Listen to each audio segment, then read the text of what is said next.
सुखी माणसाचा सदरा. राजे विक्रम सिंग फार काळजीत होते. गेले कित्येक दिवस राजवैद्यांनी दिलेले औषध घेऊनही त्यांना बरे वाटत नव्हते. प्रधानजींना त्यांनी आपली व्यथा सांगितली. त्यावर विचार करून प्रधानजी म्हणाले, महाराज, तुम्हाला औषधाने बरे वाटणार नाही. तुम्ही सुखी माणसाचा सदरा घाला, त्याने तुम्हाला बरे वाटेल. महाराजांनी सुखी माणसाच्या शोधात आपले दूत पाठवले. दूतांना प्रत्येक माणसाने काहीतरी दुःख असल्याचे सांगितले.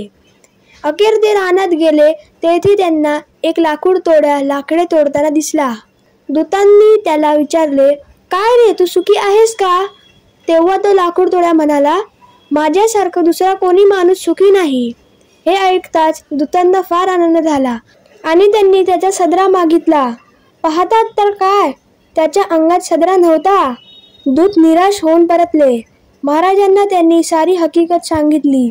महाराजांनी विचार केला, सदरा नसून सुद्धा लाकूडतोड्या सुखी आहे आणि सारे वैभव असून मी दुःखी. भरपूर कष्ट करून मिळेल त्यात समाधानी असल्याने तो सुखी आहे. मी सुद्धा भरपूर कष्ट केले आणि अधिकाराची हाव धरली नाही तर मी सुद्धा सुखी होईल. तात्पर्य, खरे सुख बाहेर नसून आपल्या मनात असते. आपण कष्ट करून मिळेल त्यात समाधानी असले पाहिजे. तर फ्रेंड्स, तुम्हाला व्हिडिओ आवडला असेल तर या व्हिडिओला लाईक करा, शेअर करा आणि चॅनलला सबस्क्राईब करायला विसरू नका. Thank you friends and bye bye.